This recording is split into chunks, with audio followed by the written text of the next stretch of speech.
தேசத்திற்காக ஜெபிக்கும் இந்த ஜெப நேரத்திற்கு உங்களை அன்போடு வரவேற்கிறோம். இப்போ நம்ம ஜெபிக்க போறது ஆப்பிரிக்கா கண்டத்தில் உள்ள அல்ஜீரியா அப்படிங்கிற நாட்டுக்காக நம்ம பாரத்தோடு ஜெபிக்க போறோம். இந்த அல்ஜீரியா நாடு நீங்க ஆப்பிரிக்கா மேப்ல பாத்தீங்கன்னா மேல் பகுதியில இருக்கக்கூடிய ஒரு நாடு. சுமார் 4.25 கோடி மக்கள் இருக்கிற அந்த நாட்டுல ஒரு 100% கிட்டத்தட்ட இஸ்லாமிய மக்கள் உள்ள ஒரு தேசத்துல 0.3% கிறிஸ்தவர்கள் மட்டும் அங்க இருக்கிறாங்க. கடந்த நாட்கள்ல ஒருவேளை பிரெஞ்சு ஆட்சியின் கீழே பல பாடுகள் பட்ட ஒரு தேசம். அடுத்து கொஞ்ச காலங்களுக்கு முன்னாடி பார்த்தீங்கன்னா உள்நாட்டு போர்னால, சிவில் வார்னால கிட்டத்தட்ட 1 லட்சம் பேர்லாம் இறந்து போயிருக்கிறாங்க. நிறைய வேதனைகளை சந்தித்த ஒரு நாடு. இந்த நாட்டிற்காக அநேகர் ஜெபித்து மிஷினரி பணி செய்து இப்பொழுது கொஞ்சம் கொஞ்சமாய் விசுவாசிகள் உருவாகி வர்றாங்க. நல்ல ஆண்டவரை நேசிக்கக்கூடிய சின்ன சின்ன சபைகள் அங்கே உருவாகி கொண்டிருக்கிறது. இதற்காக ஆண்டவரை நாம் நிச்சயமாக துதிக்க வேண்டும். இந்த நாட்டில் சுவிசேஷம் அறிவிப்பது அவ்வளவு சுலபம்லாம் கிடையாது. சுவிசேஷம் அறிவிக்கிறதுக்கு தடை செய்கிற தேசங்கள், கிறிஸ்தவர்களை உபத்திரவப்படுத்தக்கூடிய தேசங்களின் வரிசையில இது 19வது இடத்துல இருக்கு. பெர்சிக்யூஷன் ரேங்கிங் அப்படின்னு வச்சிருக்கிறாங்க.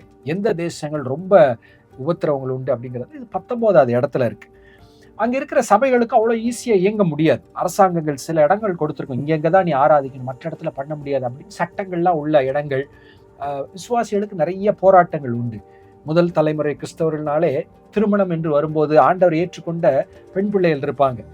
ரட்சிக்கப்பட்ட கணவர் கிடைக்கிறது கடினமா இருக்கும். இதுல அவங்க விசுவாசத்தை விட்டுவிட வாய்ப்பு இருக்கு. நிறைய போராட்டங்கள் இருக்கு. அங்க இருக்கிற இளம் சபைக்காக ஜெபிக்க வேண்டியது மிக முக்கியமானது.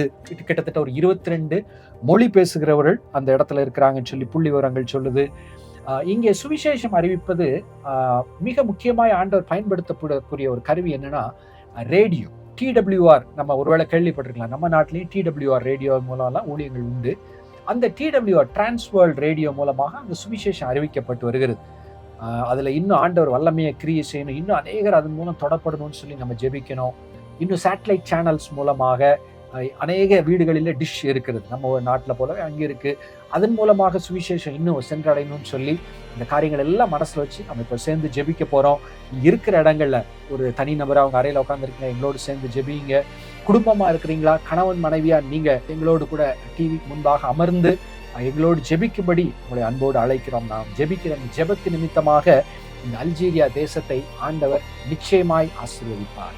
வேதாகமம் சொல்லுது, எங்கே என் நாமத்தினாலே 2 பேர் 3 பேர் ஒருமனப்படுறீங்களோ அங்கு நீங்க ஜெபிக்கிற ஜெபத்தை எல்லாம் நான் கேட்டு பெரிய காரியத்தை செய்வேன். இப்ப நம்ம ஒருமனப்பட்டு நம்ம ஜெபிக்க போகிறோம். இந்த தேசத்துக்காக, அல்ஜீரியாவுக்காக. உண்மையாகவே தேவன் நம்முடைய ஜெபத்தை கேட்டு வானம் திறக்கப்படும். அந்த தேசத்துல தேவன் பெரிய மகிமையை நம்ம நிச்சயமாய் காணும்படி செய்வார். நம்ம எல்லா கண்களை மூடி ஜெபிப்போமா? அன்பின் பிதாவே, இந்த நேரத்திலே ஆண்டவரே, ஆப்பிரிக்கா கண்டத்தில் உள்ள அல்ஜீரியா என்ற தேசத்திற்காக உம்முடைய சமூகத்துல வருகிறோம்ப்பா. உம்மால் படைக்கப்பட்ட உம்முடைய ஜனங்கள் ஆண்டவரே, உம்முடைய பிள்ளைகளப்பா, உம்முடைய கையின் கிரியைகள் என்பதை நாங்கள் அறிந்திருக்கிறோம். அந்த தேசத்துல ஆண்டவரே, அந்த தேசத்திற்காக, அந்த தேசத்தின் ஜனங்களை நாங்கள் எல்லாம் ஆசீர்வதித்து நாங்கள் ஜெபிக்கிறோம். ஹல்லேலூயா, உமக்கு நன்றி அப்பா. சிறியோர் முதல் பெரியோர் வரைக்கும் எல்லாரையும் கர்த்தர் ஆசீர்வதிங்க. எல்லா தரப்பட்ட மக்கள், எவ்விதமான வேலையை செய்கிறவங்க, படிக்கிறவங்க, ஆண்டவரே, சிறு பிள்ளைகள், வாலிபர்கள், இளம் வாலிபர்கள், பெரியவர்கள், ஆண்டவரே, முதியவர்கள், பெற்றோர்கள், எல்லாரையும் தேவனுடைய வல்லமையுள்ள கரத்துக்குள்ள ஒப்பு கொடுத்து நாங்கள் ஜெபிக்கிறோம் ஐயா. ஹல்லேலூயா, உமக்கு நன்றி செலுத்துகிறோம் ஆண்டவரே. மிக குறைந்த அளவுல உம்மை அறிந்த பிள்ளைகள் இருக்கிறாங்கப்பா. அந்த பிள்ளைகளுக்கெல்லாம் தெய்வீக பாதுகாப்பு உண்டாகட்டும். சபைகள் எல்லாம் பக்தி விருத்தி அடைந்து ஆண்டவரே இன்னும் பெரிய காரியங்களை செய்யட்டும். எழுப்புதல் அந்த தேசத்துல உண்டாகட்டும்னு சொல்லி ஜெபிக்கிறோம் ஐயா. கொஞ்ச பேரை கொண்டாகிலும் உமக்கு பெரிய காரியத்தை செய்வது லேசான காரியம் ஐயா. ஒரு எழுப்புதல் உண்டாகும்படி அந்த அல்ஜீரியா தேசத்தின் மீது தேவனுடைய கரம் நீட்டப்படட்டும்னு சொல்லி ஜெபிக்கிறோம் ஐயா. ஹல்லேலூயா. கர்த்தரை அறியாத ஜனங்கள் எல்லாம் கர்த்தரை அறிந்து கொள்ளும்படி அதற்கான வாய்ப்புகள் உண்டாகட்டும். எத்தனையோ கிறிஸ்தவ மிஷனரிகள் முயற்சி எடுத்து பாரம் எடுத்து இந்த தேசத்திற்காக உழைச்சிருக்கிறாங்கப்பா. சபைகளுக்காக உழைச்சிருக்கிறாங்கப்பா. மொழிபெயர்ப்பிற்காக உழைச்சிருக்கிறாங்கப்பா. அவங்க முழங்கால், அவங்க கண்ணீர் எல்லாவற்றை கர்த்தர் கணக்கு வைத்திருக்கிறீங்களே, அதையெல்லாம் கர்த்தர் பார்த்து அல்ஜீரியாவுல ஒரு பெரிய மாற்றம் உண்டாகட்டும்னு சொல்லி ஜெபிக்கிறோம். ஹல்லேலூயா. அங்க ஊழியம் செய்கிற TWR இந்த ரேடியோ ப்ரோக்ராமுக்காக ஜெபிக்கிறோம் ஐயா. யாரெல்லாம் அந்த ரேடியோ நிகழ்ச்சியை பாக்குறாங்களோ அவங்களுடைய உள்ளத்துல எல்லாம் கர்த்தர் பலமாய் இடைபடுவீராக.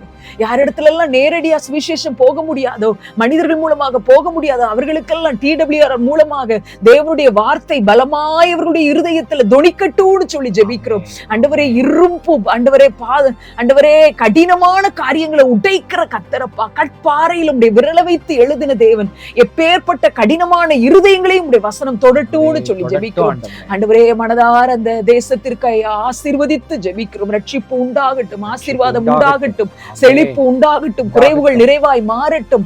ஆண்டவரே, நல்ல மழை பெய்யட்டும், விவசாயம் செழிக்கட்டும், கையின் ஆண்டவரே பிரயாசங்கள் எல்லாம் 100 மடங்காய் பலன் கொடுக்கட்டும்னு சொல்லி ஜெபிக்கிறோம். கர்த்தருடைய ஆசீர்வாதம் அவர்கள் மீது இருக்கிறதற்காக ஸ்தோத்திரம். தொடர்ந்து வழிநடத்துங்க, பொறுப்படுத்திக் கொள்ளுங்க. இயேசுவின் மூலம் ஜெபிக்கிறேன் நல்ல பிதாவே, ஆமென்.